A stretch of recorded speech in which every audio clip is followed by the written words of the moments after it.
করলে মানুষ শৌচ জল নেয়, ও আগে জল টল নিয়ে তারপরে মলমূত্র ত্যাগ করে, তারপরে আর জল নেয় না।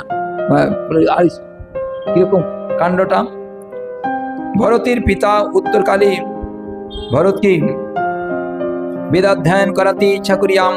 প্রথমত বসন্ত ও গ্রীষ্ম হেতু চৈত্র আদি 4 মাস প্রণব ও ব্রহিতি সহিত ত্রিপদ গায়ত্রী শিক্ষা করাইতে চেষ্টা করিলেন। আরে কমসে কম ব্রাহ্মণ এটা গায়ত্রীর মধ্যে যদি জপ না করে চলবে কি করে, সংসারটা চলবে কি?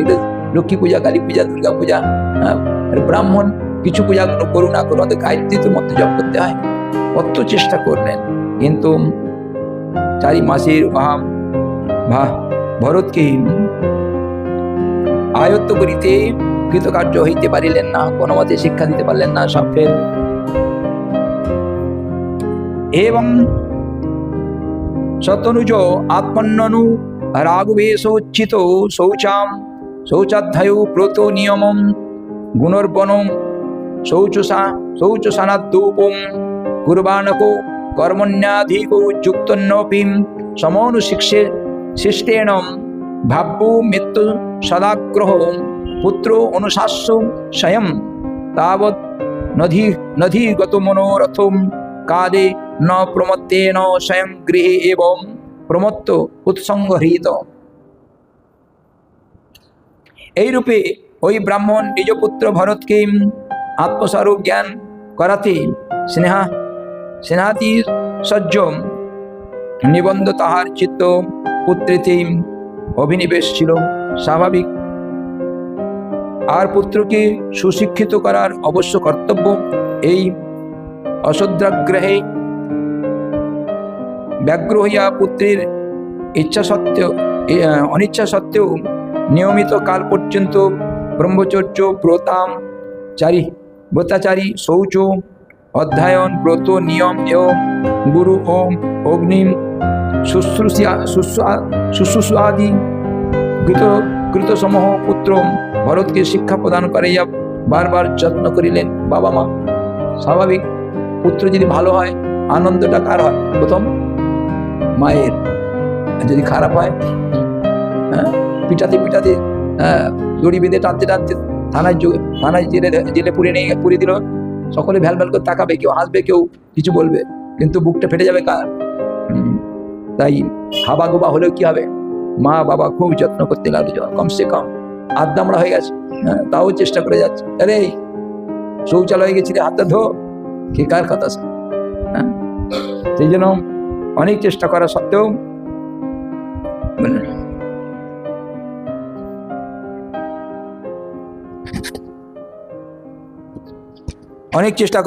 চেষ্টাটা ব্যর্থ, কোনো কাজে লাগলো না। কিন্তু তার সমস্ত আগ্রহী বিফল হইল। পিতামাতা যে এত চেষ্টা করলো, একটু পর একটু শৌচ একটু কিছু, কোনো দিকে না পড়াশোনা না ব্রাহ্মণের কিছু কার্য, মানুষের শৌচ করার শৌচ করতে হয়ে যাবে না, আগে তো জল নিতে হয়, তা আগে জল নিই, তার শৌচ করার পরে আর জল নিচ্ছে না, সবটাই উল্টো। পুত্র পণ্ডিত হইবে বলিয়া তিনি হৃদয়ে যে আশা পোষণ করিতেছিলেন। ব্রাহ্মণের পুত্রগণই বেদ পাঠের অধিকারী, ব্রাহ্মণ না হলে বেদ পাঠ অধিকার লাভ করতে পারে না। কুরুক্ষেত্রে আমরা গিয়েছিলাম, দেখলাম বেদের স্কুল, সেখানে সব ব্রাহ্মণ পুত্রগণ কত সুন্দর করে বেদ অনুশীলন করছেন। তাই ব্রাহ্মণের পুত্র হয়ে যদি ওই জুতোর দোকান খুলে বসে থাকে, কসাইখানা ওই বেলেঘাটা জোড়া মন্দিরে জোড়া মন্দিরে আগে ব্রাহ্মণের লোক হয়ে ব্রাহ্মণ হয়ে সেই ছাগলগুলো কেটে বিক্রি করছে, কি লজ্জার কথা, কত কষ্টের কথা। তা পূর্ণ হইল না। এইরূপে তিনি গৃহে আসক্ত হইয়া আত্মবিস্মৃত হইলেন, কিন্তু মৃত্যুর বিস্মৃতি নাই। মৃত্যু যথাকালে আগমন হইলে ব্রাহ্মণকে গ্রাস করিল। বাস, বাবা অনেক চেষ্টা করতে করতে বাবা চলে গেল। বুড়ো বড় জ্বালা ছিল, বুড়ো চলে গেছে, ঝামেলা মেরে গেছে, আর বলার কেউ নাই। জীবয়সি তেজসতি স্বর্গজাতং মিথুনং সপত্নাম উপন্যাসো স্বয়ং অনুসংস্থাম প্রতিলোকো মগাত। অনন্তর ব্রাহ্মণের পরলোক প্রাপ্তির পর ব্রাহ্মণের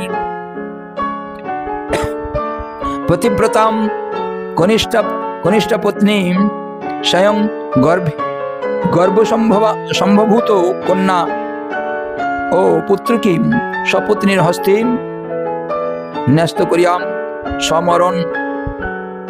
সমরণ দ্বারা প্রতিলোকে গমন করিলেন। বা তদানীন্তনকালে সমরণের প্রথা ছিল।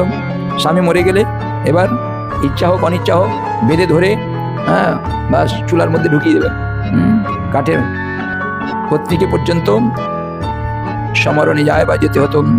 দুজনেই চলে গেলেন। বা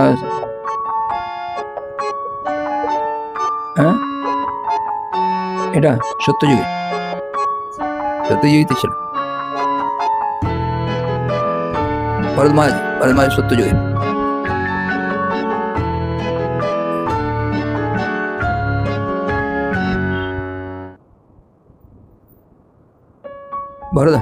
ভরতমাজ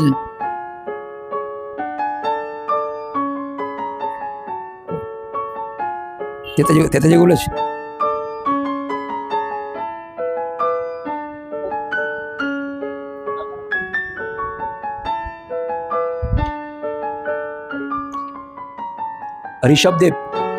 ঋষভদেবের পুত্র 100 পুত্র ঋষভদেব উপদেশ করলেন। ঋষভদেব কোন যুগে? যাই হোক, ঋষভদেব তো সত্য যুগে, দেখতে হবে কি কোন যুগে। ঋষভদেবের 100 পুত্র। প্রথম পুত্র হচ্ছে ভরত মহারাজ। নবযোগেন্দ্র 9 জন নবযোগেন্দ্র, আর 10 জন বৈদিক ব্রাহ্মণ, এই 20 জন, আর 80 জন স্মার্ত ব্রাহ্মণ। তাদের নাভগের পুত্র, নাভির পুত্র নাভগ।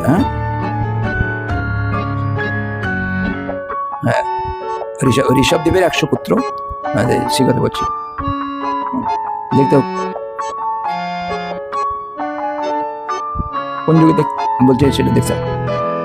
যাই হোক, অনন্তর পিতামাতা দুইজনেই সমরণে প্রতিলোকেই গমন করলেন পত্নী সহ। পিতুর্যং করতি ভাতারো এমতৎ প্রভাবং বিদ্যস্তজং বিদ্যায়ামেব পর্যবসিত মতয়ো ন পরো বিদ্যায়াং জড় মতিরীতি ভ্রাতুরো অনুশাসন নির্বন্ধন বৃহৎসন। পিতার পরলোক প্রাপ্তির পর ভরতের ভ্রাতাবর্গ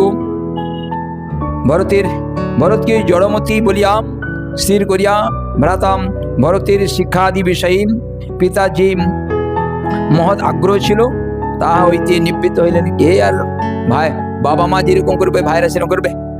খায় না পড়ে না বাস।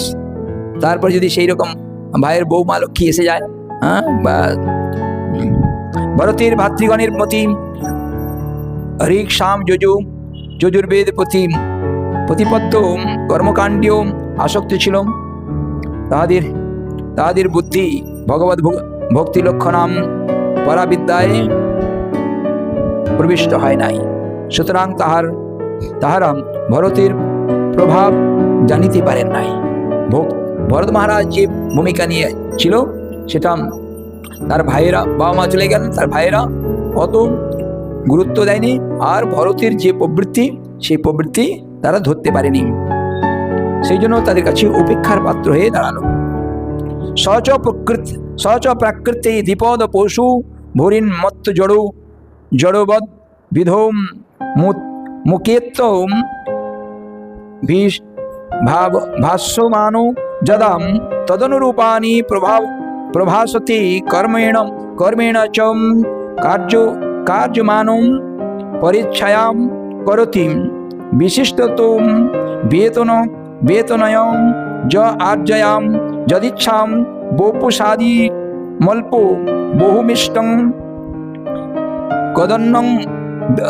কদন্নং ব্যবহারিতি পরম নিন্দের প্রতি নিষেধম নিত্য নিবৃত্ত নিমিত্ত সসিদ্ধ শুদ্ধ অনুভাব নন্দ ম্লানো ভাদিগম সুখ দুঃখয় দ্বন্দ্ব নিমিত্তয় রসাম্ভু বিত দেহাভিমান শীতোষ্ণ বর্ষাসু বৃষো ইবানুবৃত্তাঙ্গী পীনম সংহনো নঙ্গাম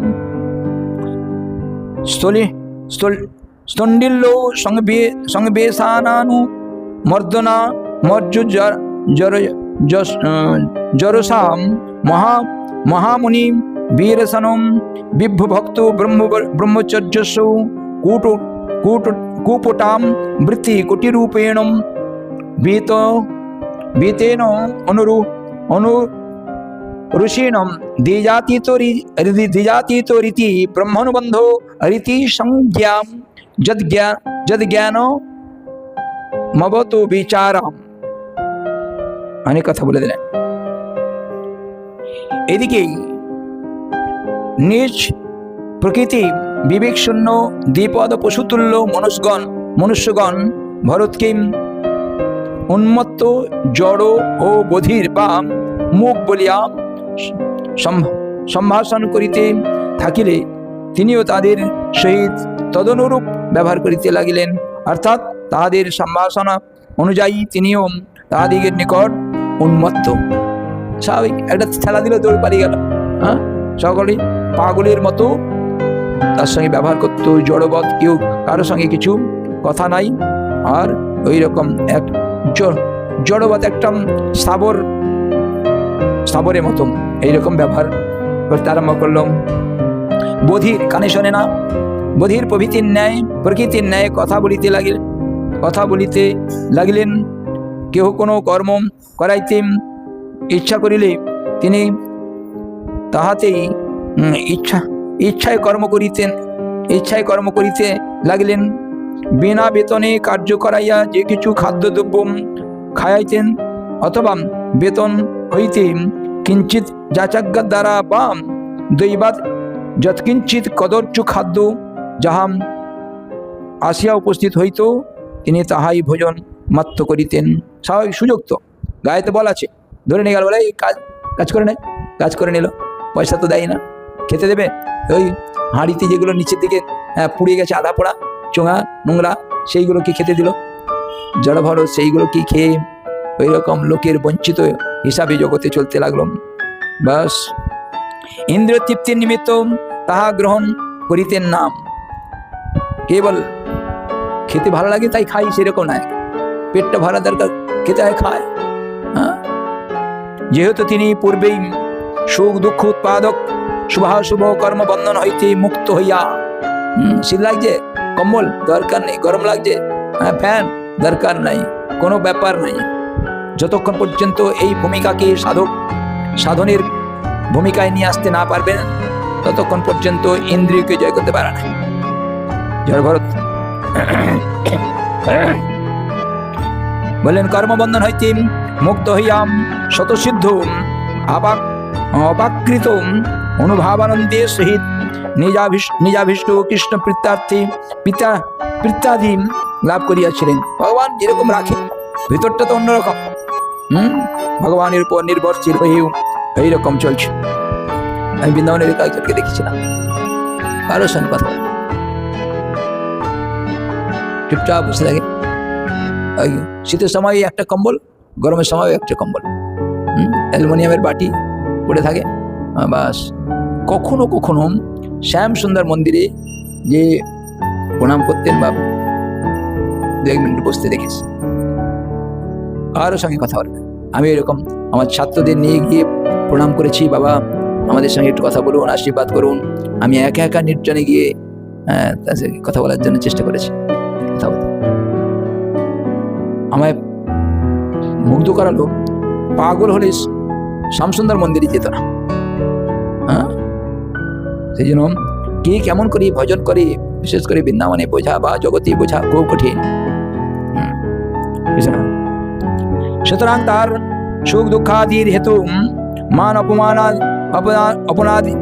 অপমানাদি জনিত দেহ অভিমান কিছু ছিল না।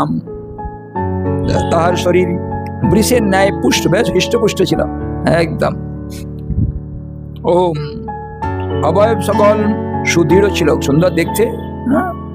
তিনি শীত গ্রীষ্ম বাত বর্ষাদিতে বস্ত্রাদি গাত্র আচ্ছাদন করিতেন না।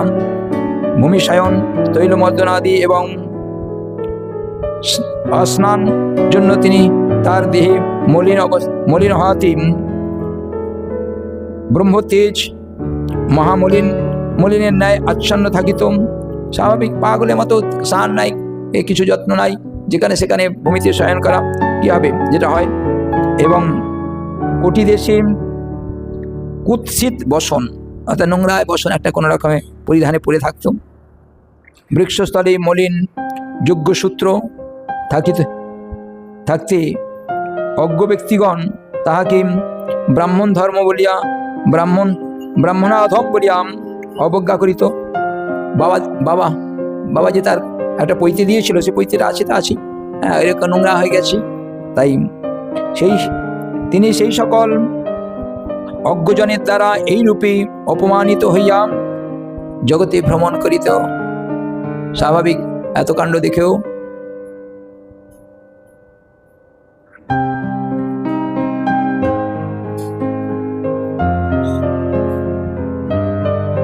জড় ভারতের বিশেষত্ব যাদাতু পরতো আহারং কর্ম বেতনম ইহমানম সভ্রাতিভিরতিম কেদারু কর্মাণি নিরূপিতস তদপি করোতি কিন্তু সামং বিষমং নুন মধিকো মিতি ন বেদো কোন পিত্তাকম ফলিকরণম কুল্লাসা স্থলি পুরুষি দিন্নপ্যমেত বদুম ভব্যহরতি। তখন তিনি পরের নিকট হইতে কর্মমূল্য স্বরূপে আহার মাত্র পাইবার অপেক্ষা করিতেন।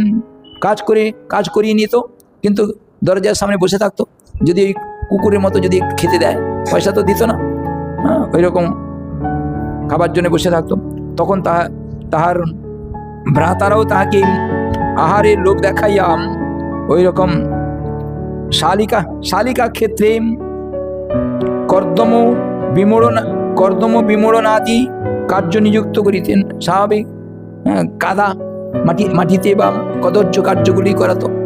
এই মাটিটা এখানে কেটে সমান করে দেয়, ওইরকম কাটতে ওখানে একটা গাড্ডা করে ফেললো।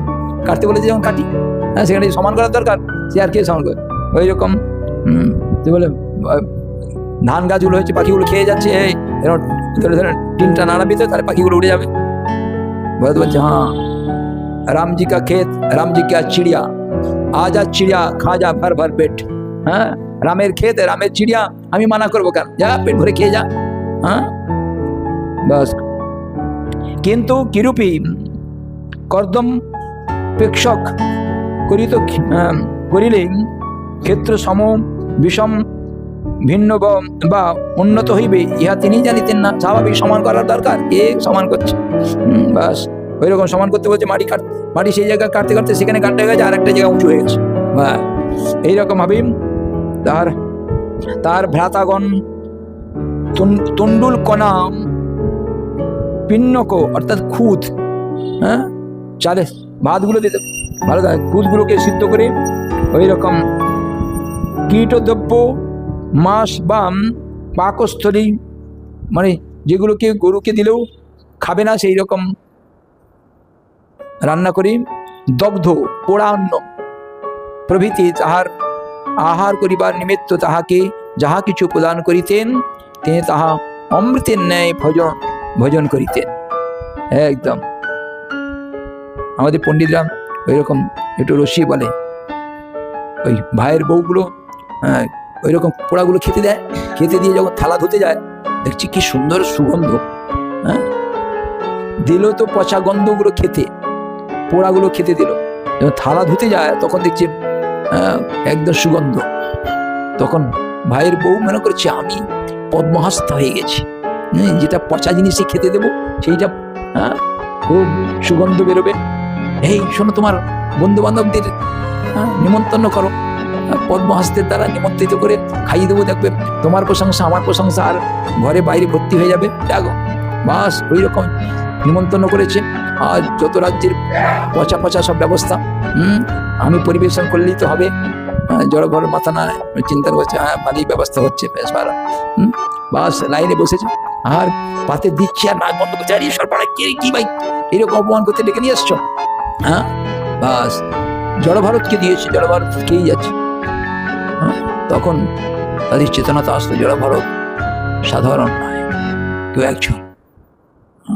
এইরকম অথ কদাচিৎ কশ্চিৎ বৃষোলপতি গর্ভ কলা কলই পুরুষ পশুমালো ভাতুম পত্ত কাম। অনন্তর একদিন কোনো এক শূদ্র সমাপ্ত চৌররাজ পুত্র কামনায় ভদ্রকালীর নিকট নরপশু পশু বলিদান করিতে উদ্যোগ হইলে। ওই রকম এখন সেই আছে আমাদের কোথায় ওটা কুরুক্ষেত্রে ভদ্রকালী মন্দিরে সুন্দর করে পশু আজকে অমাবস্যা তিথি নরবলি দিলে যা বাসনা করবে তাই মা আমাদের সব দিয়ে দেবে। বাস তস্য দৈব বিমুক্তস্য পশু পদবিং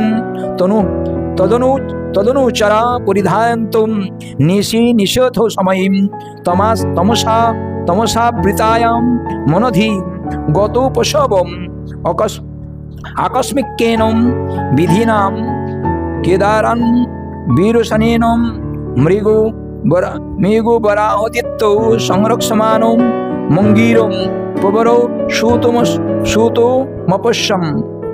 আহো, সেই নরপশু বলি দেবার জন্য তাদের সেই পুরুষ পশু দৈবক্রমে একটা পশুকে জোর করেছিল, মানুষকে ধরে নিয়ে এসে বেঁধে রেখেছে। দৈবক্রমে বন্ধন ভ্রষ্ট হইয়া পলায়ন করিল, সে তো কোনো রকম পালিয়ে গেছে। বা সেই কথা ওই দস্যু রাজ্যের অনুচরগণ সেই পশুর অনুসন্ধান করিবার জন্য চতুর্দিকে ধাবিত হইল। আর ঈশ্বরপনাশ, আজকে অমাবস্যা রাত্রিতে নরপশু বলি দেব বলে এত ব্যবস্থা করেছি, বাস দৌড়াতে দৌড়াতে চারিদিকে দৌড়াচ্ছি, কিন্তু কোথায় পশু প্রাপ্ত হইবে, কোথাও হলো না। এইরকম ভ্রমণ করিতে করিতে ঘোর অন্ধকারাচ্ছন্ন রাত্রি দ্বিপ্রহর সময়ে অকস্মাৎ এক ক্ষেত্রে উপস্থিত হইয়া দেখিতে পাইল, আরে যে অঙ্গিরস গোত্রোদ্ভূত ব্রাহ্মণতনয় কোনো একটি ঊর্ধ্ব স্থানে উঁচু জায়গায় উপবেশন করিয়া মৃগ ও বরাহ আদি পশুকুল হইতে ক্ষেত্র রক্ষা করিতেছে। ওই ভাইরা, এই শুয়োর আসবে, এখন তো খুব কোথায় থেকে সব শুয়োর আসছে, শুয়োর আসবে, সেগুলোকে তাড়াবি, সেই জায়গায় তাকে পেল। বাস কি কাণ্ডটা হলো।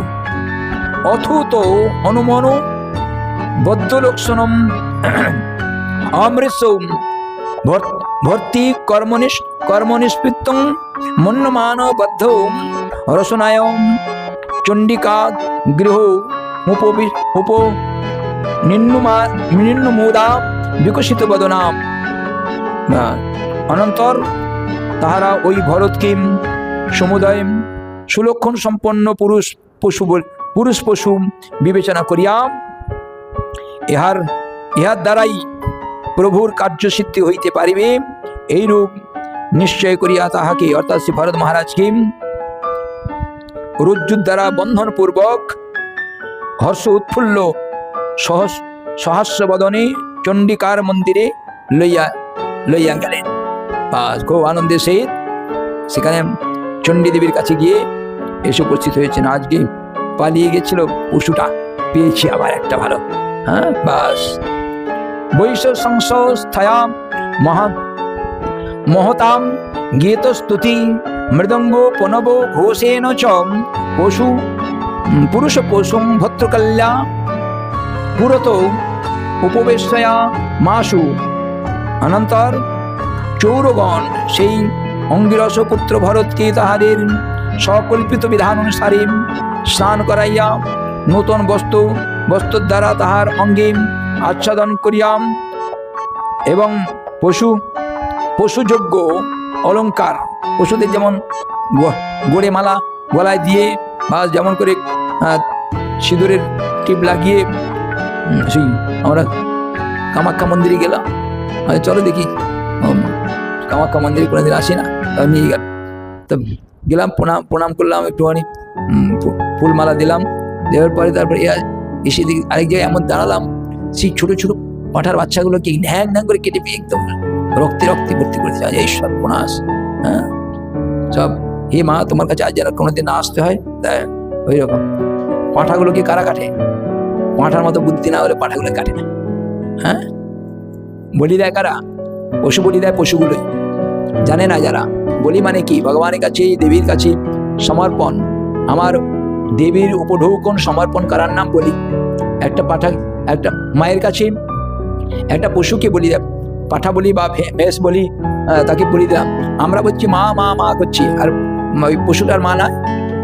হ্যাঁ, যারা জানে না, অবোধ, তারা এই কার্য করে। এই কালীঘাটে এই করে বলি বন্ধ হয়ে গেছে। হ্যাঁ, একদম তুলসীবেড়িয়া বলে একটা জায়গায় একদম 2000-2500 ওই রকম ছাগ বলি, মেষ বলি দেওয়া হতো। এখন সেটাকে বন্ধ করার জন্য অনেক কিছু ব্যবস্থা চলছে, অনেক জায়গায় বন্ধের ব্যবস্থা চলছে। তা কৃষ্ণের ইচ্ছা হলে হবে। সেই রকম বস্ত্র আচ্ছাদনের দ্বারা মাল্লাদির দ্বারা ভূষিত করিয়া তাহাকে ভোজন করাইল। ভোজনান্তে তাহাদের কল্পিত পশুকে অর্থাৎ সেই ভরতকে ধূপ দীপ মাল্য লাজ মানে খই, নূতন পত্রাদি দুর্বাঙ্ক ও ফলাদি উপহারের দ্বারা হিংসা বিহিত পূজা সমাপন পূর্বক উচ্চ গীত স্তুতি এবং মৃদঙ্গ প্রণবাদি সমূহ খুব আনন্দের সহিত ঘোষিত হইতে ভদ্রকালীর সমীপে অধবোধন করিয়াম উপবেশন করাইল। বাস খুব যে তরবারিটা দিয়ে কারণে এরকম এটা রক্ত মাখানি অবস্থার, খুব নাচছে, কি আনন্দ। একটা পাঠাকে বলি দিয়ে এক চোপে বলি দিয়ে দিয়েছে, কি আনন্দ। হ্যাঁ, আজকে ভরতকে ওই রকম মাথা নিচু করিয়ে আর সব ওই রকম যত্ন করেছে খুব। বলতাম শীতকালে ভালো করে জলের মধ্যে স্নান করিয়েছে, তারপরে কাপড় চোপড় খুলে ফেলে দিয়ে আর একটা নতুন কাপড় পরিয়েছে, এটা তো একটা বড় কথা না। তার গোড়ে মালা দিয়েছে, সিঁদুর লাগিয়ে দিয়েছে, দুর্বা আদি দিয়েছে, খই দিয়েছে, ফল দিয়েছে, খা না খা, তারপর ধূপ দিয়ে দীপ দিয়ে মালা দিয়ে তাকে ঘুরিয়েছে খুব। বাবা খুব যত্ন করেছে। হ্যাঁ, এইরকম অথ বৃষল রাজপানি পুরুষ শিরোম গ্রীবাসনেব দৈবী ভদ্রকালীং যক্ষমানস তদভি মন্ত্রিতম সীমন্তিকম রালো নিশীত মুপোদধি। তৎপরে দস্যুরাজের মুখ্য পৌরোহিত্য কর্মে যে চৌর নিযুক্ত হইয়াছিল, সে ওই উপকল্পিত পশুর সিনিতাসব দ্বারা ভদ্রকালী দেবীর তর্পণ বিধান কামনায় ভদ্রকালী মন্ত্র অভিমন্ত্রিত করিয়া একটি ভীষণ তীক্ষ্ণধার খড়গ গ্রহণ করিল। বাস কি আনন্দ! মায়ের কাছে ও পূজা টুজা দিয়ে মায়ের পায়ে হাত দিয়ে খুব স্তুতি আদি করে, হ্যাঁ, এবার সৎ কাজে লেগে যাচ্ছি। হ্যাঁ, একটা ভালো পশু পেয়েছি, বাস এইরকম অবস্থায় থাক। হ্যাঁ, সঙ্গে খুব নাচানাচি করুক, তারপরে কি হয় দেখা যাবে। হ্যাঁ, আগামী দিন কি বলতে ইচ্ছা